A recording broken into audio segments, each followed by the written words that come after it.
Did you see the OPEC news this morning? We called it 100% right, but there are actually some really interesting details that came out earlier this week, too, that I can't wait to share with you. Hey, I'm Aaron with the Oil Balance, and I'm here to elevate your understanding of the oil market. All right, let's look at the presentation I have for us here this week.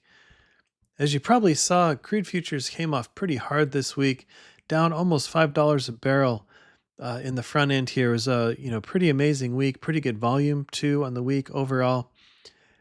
There's a couple things going on. I think one, you had the information we shared with you last week about the realities of the increases that OPEC was pushing through, sort of in real time from the ship tracking services and that sort of thing. And you could actually see the exports growing too. So I think that was really important for the market to sort of digest that information, see that information, and digest it. But also going into this weekend's OPEC meeting, there was obviously a lot of commentary, a lot of guessing about what OPEC would do going into this meeting. And I spoke to one, very important individual, and he was telling me that he was seeing reports that OPEC was going to increase production dramatically and this sort of thing, which had me a bit nervous. I'd been at a conference and so sort of unable to be in front of my email and phone all the time. So yeah, that did get me a little bit nervous, but I'm happy to report that the OPEC meeting this morning came out with an increase of 137,000 barrels per day, which is exactly as we had planned it before. As you can see in previous episodes, that's sort of the path we were looking for. I think for the time being, that's the path they're going to stay on, meaning probably until the end of the year. They'll probably stay on that slow path of 137,000 barrels per day, trying to bring back 1.65 million barrels per day to the market that they had previously taken off. So that's the sort of the last big tranche that they would need to bring back to the market to get everything back to normal. They issued, of course, the same caveats that they see healthy global economy, they see low inventories around the world, they see healthy supply and demand numbers, and so they're happy to sort of increase production at this time. But as we mentioned before, it's pretty dangerous to increase production at this time of year in a shoulder period, and even going into the end of the year, especially from a U.S. perspective, we have a lot of tax implications and that sort of thing about what's going on, and people start to maybe focus on that aspect of their inventory and how they're going to manage their business. So maybe once we get into Q1, if we get some colder weather, perhaps that would be grounds for an increase in not just in the US, but northern hemisphere. If we got a lot of cold weather, maybe that'd be a good reason for OPEC to increase above what they've already announced, or what we have, I should say. OPEC hasn't announced it yet. What we have planned in the books, which is just a steady 137,000 barrel per day increase through about September to get those barrels back to market. The biggest risk, though, I see at this point in time for that sort of linear increase is, going into Q2, are they going to see a situation where the market's still feeling tight on crude, just as global refinery demand really starts to ramp up for that summertime period? And I think that's what they saw in April and May. Well, actually in March, April, and May of 2025, and that's when they started ramping up production. And so maybe they could do that again. But for now, I think we're safe talking about 137,000 barrel per day increases for, the foreseeable future, the next several months anyway. But to get back to this crude chart real quick, a couple of things happened. We broke through this horizontal support line. So if you look at the past 7 weeks, we had tested that support line 6 of the past 7 weeks. And finally, this week, we were able to break through that. I think that's a fairly big deal. We'll have to see how the market reacts to that. We did hold on to this sort of downward sloping support line, which is good. And then we're, still a fair distance away from the bottom of the Bollinger Band here, which again, I don't really think we necessarily need to test. Again, as I said, we're going into a period of refinery maintenance again, but it doesn't look so bad this year. It's not as intense as it has been in previous years. And it's relatively short. So by the middle of October, we should already be starting to see increases in refining demand as those units are returned to service. And that it'll take us a month, so mid-October to mid-November, before we get back to sort of full availability of capacity in the US anyway.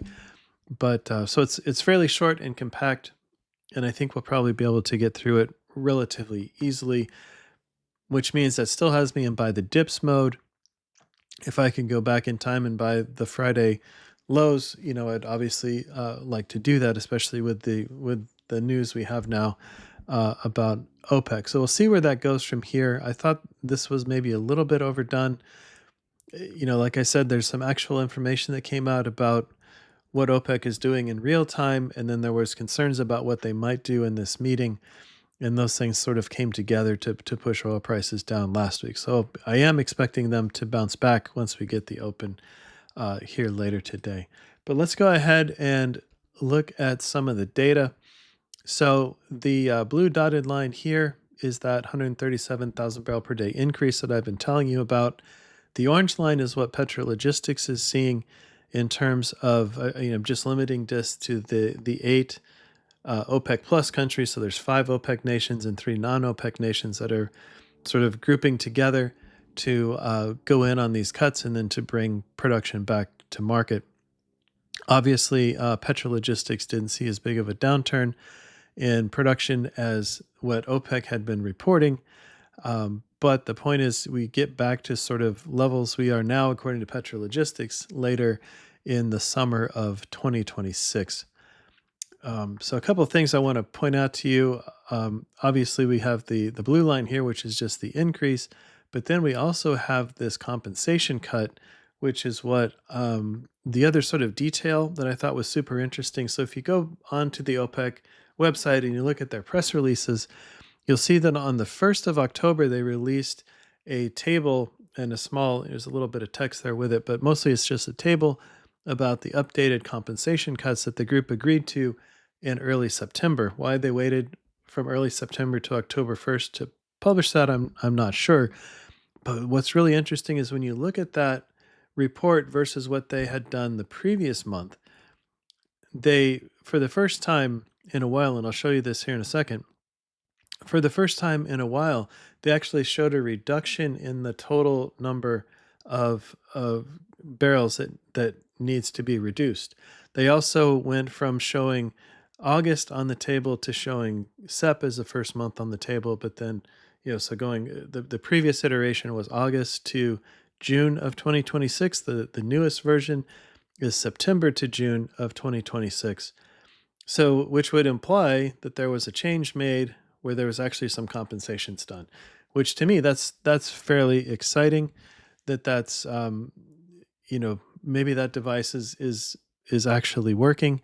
When you go through the details, though, it looks like Russia is really the only country that did any sorts of cuts, and they did a much bigger cut than you would expect. Again, looking at the Petrologistics information, it looks like month on month. So from July to August, because it's the August cut that we're focusing on here.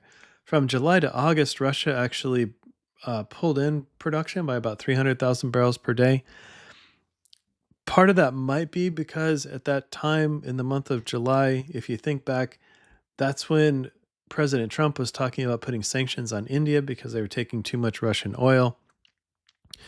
So there could be things like that going on. They were also looking, the West as a whole was also looking very closely at Russian exports and ghost fleets and all that kind of interesting things. So I think there's maybe a couple of reasons why Russia might have pulled back production a little bit. One of those could have been some, to keep up their commitments to OPEC in terms of these compensation cuts where, and again, just to explain to you, the compensation cuts are meant to go on countries that of the 8 who had previously been overproducing, and they sort of owe it to the rest of the group to bring that production back down and let others sort of step in. So to fill in the blanks, Saudi has been very rigorous, very forthright, very straightforward in saying, we're going to produce this much, and that's what they stick to. Other countries, for whatever reason, there's various amounts of reasons, have been overproducing relative to what they've agreed to in these meetings. And so basically what's happening is If the compensation cuts are adhered to, then that gives room for Saudi to grow, back market share, or to put more barrels into the market, to displace, and it's being allowed, or the space is being made by these other countries taking inventory off the market, if that makes sense. So it's a way for Saudi to be where they probably should be, and sort of punish these countries that had gotten ahead of the curve and had already started to increase production too soon, or never really took off production as much as they were supposed to in this, in 2023, when they came to these agreements, that's what they do. So I find it very interesting that previously to 2023, petrologistics and the OPEC numbers were relatively close. And it's been since these cuts are supposed to be enacted, and then obviously bringing barrels back to market, that now things are, somewhat directionally starting to come back together. Um, so again, that I'm looking forward to the day where petrologistics and OPEC production numbers, are sort of sandwiched right on top of each other. Gives us much better confidence in data sets for both sets of organizations. But so at any rate, here's the sort of changes in compensation cuts. So far this year, they've been 4 different times where the press office for OPEC has talked about, or I should say, published to their website, information about the compensation cut. So you can see here the original discussion back from March was, they were supposed to start cutting barrels in March, and then go all the way through to June of 2026. So you had a much gentler slope. In April, they had to change that again because the overproduction was still ongoing, is my interpretation of all the data there. Then in August, which is the one I just referenced, they have some cuts, but then they really accelerate into the first half of 2026. The curve gets very steep here. A lot of this is Kazakhstan promising or being told to cut production in the first half of 2026. And now you can see the most latest report that was they met in early September. It wasn't reported until October 1st. So I have it labeled here when they met and agreed to it in September. You still have this really steep curve, but if it's probably difficult to see, but the sum, or the top of this latest compensation cut plan, is actually 100,000 barrel per day lower than the previous one in August. So, and then if you look in the details, the obligation for Russia to cut is lower on the newer one than it was on this August report. So that all drives me to believe that Russia did cut production by some extent. Was it as much as Petrologistics said? I don't know, but they seem to be on the right path anyway to make the rest of this math work out. That Russia did cut production in August, and that led, that lets them off the hook in terms of this compensation plan. So the good news is it seems like it's being adhered to, or at least if there was an issue that was completely outside of this compensation plan, they're allowed to bring that back into these meetings and say, well, look, we did take production off the market, for whatever reason. So there's your compensation right there. So if these are compensation plans are kept to, you can see that through the first half of 2026, the net OPEC production schedule is much more flat. So again, I'm assuming that they just stay, you see this increase line here, that they would just increase 137,000 barrels per day through September of 2026, and then throwing that compensation plan on after you have these cuts. So you get 137 a month, and then you take this much off, and another 137 and take this much off. Leaves you with relatively flat production, which in my mind is fairly bullish, because I think the market is thinking somewhere up here with this, around 137, or perhaps, like I said before, a big increase in Q2, in April or May or something like that, as refinery demand jumps up. And that's why there's a lot of talk in the market about being super bearish for next year, and that's probably has a lot to do with it.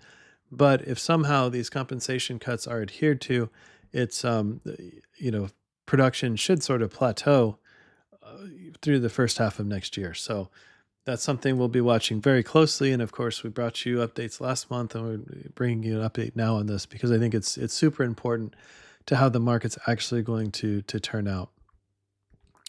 All right, the other thing is the monthly demand numbers came out at the end of the month of September here, so earlier this week, and they're pretty interesting. So overall, I would say demand looks very healthy.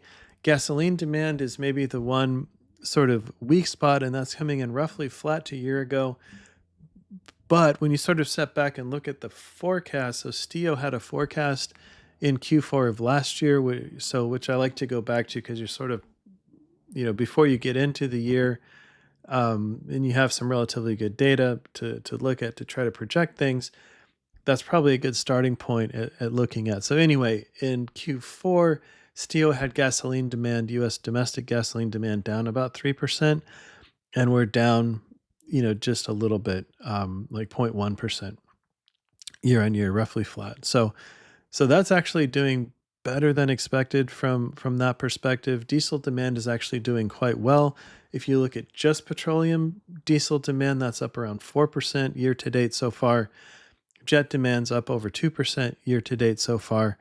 Renewable diesel, which I do have in this stack here, the RD section, is actually down quite a bit, and it's been down several times this year. So when you take sort of total diesel together, so renewable diesel and petroleum diesel, then you're getting back to sort of a 2% area increase year on year because of these because the renewable diesel has not been going into the domestic demand side.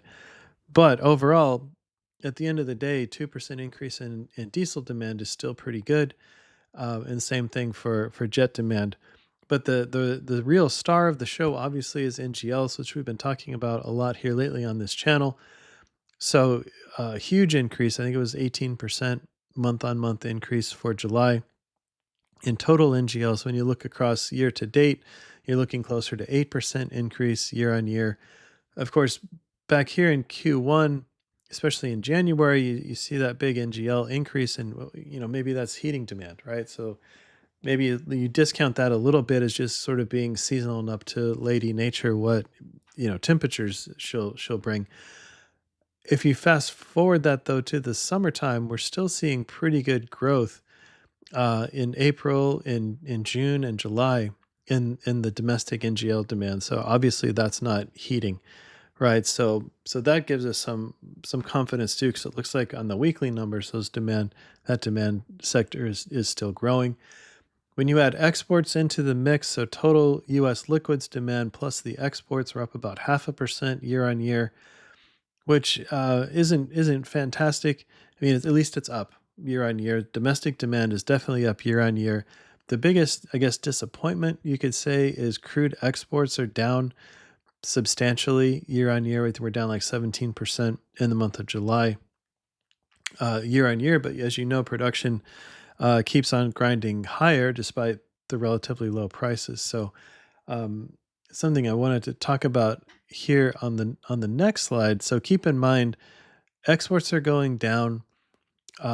Imports into Pad 3 anyway are also going down quite a bit, but inventories are staying relatively the same. So if you look back here, so we're talking about the July monthly numbers. So if you look sort of back here in this time frame, we did have a dip in inventories, but then caught back up sort of late July and August. And I would call this as roughly flat. Obviously, the weekly numbers bounce around quite a bit, but I would sort of call that roughly flat since middle of August till now. Obviously, you've had some ups and downs in there. But refining demand has been quite strong. As you can see, I've put total refining demand up here, but um, that's been driven by Pad 3. So we're almost back to 2019 levels in terms of refining demand, and we're pretty far above year ago type levels. So I think all that sort of comes together to say, well, we're probably using more of our domestic crude. Here's the import numbers that I was showing. So this is PAD 3 or Gulf Coast imports by processing area. So this could be there are some Canadian barrels that make it all the way down to the Gulf Coast to be processed. Most of this number, though, is waterborne imports coming into the U.S. So we're definitely importing fewer barrels, especially by water, than we had been previously. We're running at a higher rate. Production is up. Inventories are roughly flat, which leads me to the conclusion we're running more of our own stuff. I do have, like in the bigger chart pack, which please consider getting. So in this, the Elevate Your Understanding report for this week, we go into a lot more detail on the demand numbers, on the export numbers, going into the API of crude used in the Gulf Coast and that sort of thing, what it means. So, please go to our website and, please look for this Elevate Your Understanding report and subscribe to that if you're in the industry or you're trading on energy stocks. I think it would be very beneficial to you to have that. So I think that's basically what I wanted to talk about this week without making this video go too long. So big sell-off in prices. I think we're going to probably bounce back because the OPEC numbers more in line with expectations.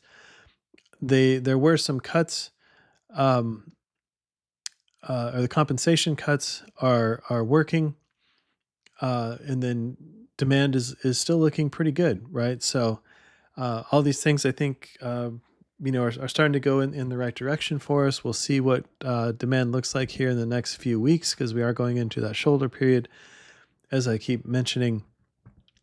So again, I would think about this as more of maybe a buy the dips type market for the time being. So again, thank you for watching.